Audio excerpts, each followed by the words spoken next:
एक जगह लिखा है धुन शब्द पांच बतावे कि जो अंदर की धुनकारें हैं वो पांच तरह से हैं धुनकारें।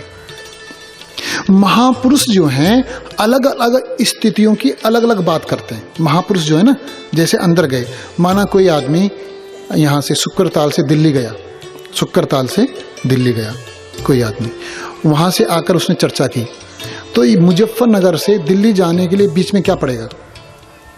या सीधे दिल्ली पड़ेगा? खतौली पड़ेगा। खतौली पड़ेगा तो खतौली चर्चा करेगा वो या नहीं? खतौली में ऐसा है, चौराहा है, फिर सीधे जाते हैं, एक रास्ता मिल की तरफ जाता है, एक रास्ता मेरठ की तरफ जाता है, ऐसे बात होगी। फिर मेरठ पहुंच गए, मेरठ चर्चा कैसे करेंगे? कोई एक बाईपास से जाता है दिल्ली, एक मेरठ के शहर के बीच में जाता है। तो खतौली की जो चर्चा होगी या वो चर्चा वहां की भी होगी, मेरठ की भी, दोनों चर्चाओं में अंतर होगा ना। खतौली की चर्चा में और मेरठ की चर्चा में, दोनों में महापुरुषों ने जो पांच धुन बताई है, कहां की बताई है, इसको ध्यान से सुनना है। ये अंदर की यात्रा के बारे में थोड़ी चर्चा करते हैं। जो 10वां द्वार है ना, 10वां द्वार, 10वें द्वार से आगे 11वां द्वार, फिर 12वां द्वार। 12वें द्वार को कहा स्वर्ग, त्रिवेणी, त्रिकुटी, त्रिपुटी, जहां इंगला पिंगला सुषुम्ना का संगम है। खाड़ी के देशों के महापुरुषों ने कहा इसे जन्नत, यहां जन्नत है, शराब के चश्मे हैं, हुरे हैं, जन्नत। अंदर की तरफ खुलने वाला कौन सा द्वार हुआ वो? तीसरा। और कुल मिला कौन सा द्वार हुआ वो? बाहर भीतर का मिला के 12वां, 10वां, 11वां, 12वां। तो वहां तक तो बिना गुरु के भी पहुंचा जा सकता है, वहां तक तो बिना गुरु के भी पहुंचा जा सकता है, साधना से, कठिन तपस्या से, हठ से, संकल्प से। लेकिन 12वें के बाद वहां नो एंट्री है। कितनी तपस्या कर लो, कितना है नीचे सिर ऊपर टांग कर लो, लटके रहो चमगादड़ की तरह, वहां से सतलोक की सीमा शुरू होती है। 13वें द्वार से सतलोक की सीमा शुरू होती है। वहां 5 धुनकारें हैं, भयंकर सिंहनाद की तरह। 5 धुनकारें हैं वहां, भयंकर सिंहनाद की तरह। 13वां द्वार महापुरुष उसकी चर्चा कर रहे हैं कि 12वें तक तो कोई पहुंच जाएगा, हठ योग करे और कुछ दृढ़ संकल्प करे, पहुंच जाएगा। लेकिन असली जो है 13वां, और भगवत गीता के पहले अध्याय में इन 5 धुनकारों की चर्चा है। श्रीमद् भगवत गीता के पहले अध्याय में सांकेतिक तौर पर चर्चा है इन 5 धुनकारों की। भगवत गीता में कहा गया सिंहनाद की तरह है। सिंहनाद, सिंहनाद माने समझते कैसे? समझ रहे? सिंहनाद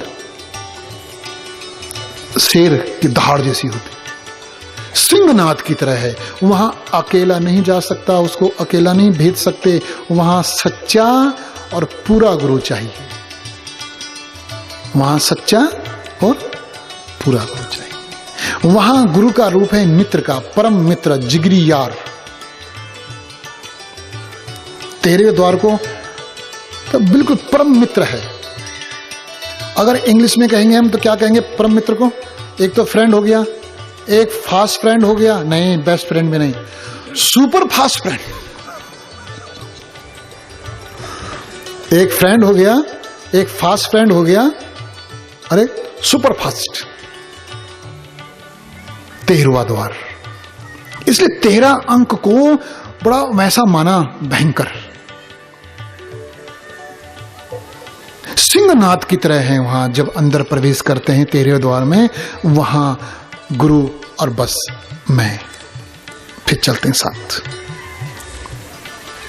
तो जहां से गुरु की आवश्यकता पड़ी, जहां से मूल आवश्यकता गुरु की है, वहां की ही चर्चा की महापुरुषों ने। 5 धुनकारे हैं वहां, 5 धुनकारे। समझ में की बात? 13, 14 और 15 ये सतलोक की सीमा है बस। 13, 14, 15। 15 के बाद आती है अकाल पुरुष की सीमा। 15 के बाद अकाल पुरुष की सीमा, वहां गुरु भी मिट जाते हैं, वहां गुरु का बंधन भी, फिर गुरु नहीं, फिर नाम नहीं, फिर धुनकार नहीं, फिर कुछ नहीं, वही है, वहां की ही अभिव्यक्ति है, सो हम।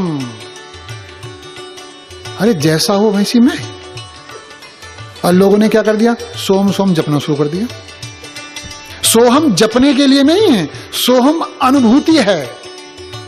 अहम ब्रह्मास्मि, अरे मैं तो हूं जिसको मैं ढूंढ रहा था, अहम ब्रह्मास्मि।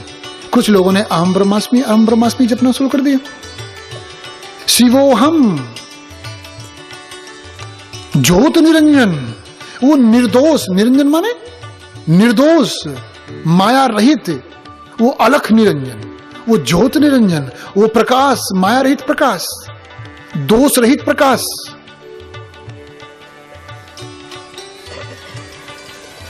लेकिन लोग अंदर का रास्ता जो है 2 अक्षर से ही सफल होगा, लेकिन जब 15वां द्वार पे पहुंच जाते हैं तो गुरु भी छूट जाते हैं, नाम भी छूट जाता है। वहां उसके अंदर आता मैं ही तो हूं जिसको मैं ढूंढ रहा था, वहां दर्शन होते हैं, अपने दर्शन होते हैं। अकाल पुरुष की सीमा प्रारंभ, अकाल पुरुष की सीमा तक का ही रोल है गुरु का, उसके बाद वो तो एक हो गया। वहीं जाकर एहसास होता है, दाता जब गुरु भया नाम दिया बख्शीश, और दाता जब शिष्य भया तन मन अर्पाशीष। दोनों दाता हैं, शिष्य भी दाता है और गुरु भी दाता है, लेकिन दोनों में अंतर क्या है? एक तो दे रहा है अपना शीश दे रहा है, दाता ना, वो भी शिष्य गुरु के सामने शीश देता है, मेरा सिर, मतलब अहंकार, तू मालिक है मैं दास हूं, दाता है।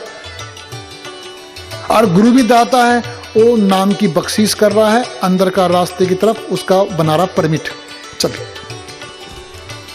मैं चलूंगा साथ, चल। कि दाता जब शिष्य भया तन मन अर्पाशीष, और दाता जब गुरु भया नाम दिया बख्शीश। दोनों, एक दाता राम है और एक मंगत राम है, दोनों राम ही। शिष्य मंगत राम है, वो याचक है, गुरु दाता राम है, दोनों राम हैं। जब हम अकाल पुरुष की सीमा में पहुंचते हैं तब राम ही राम बच जाते हैं, फिर ना दाता राम ना मंगत राम, केवल राम।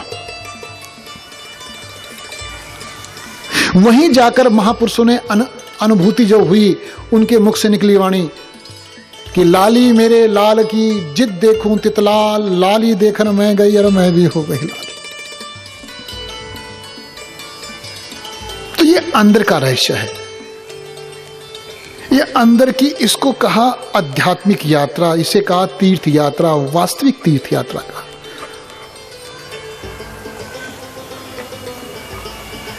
सारे कलेश, सारे संकट, सारी परेशानियों का नाश हो जाता है। ये अंदर की जो पूजा है,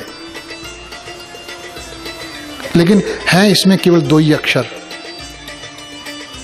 इन 2 अक्षर से एक शब्द बनता है, उसे नाम कहते हैं, उसे सच्चा नाम कहते हैं।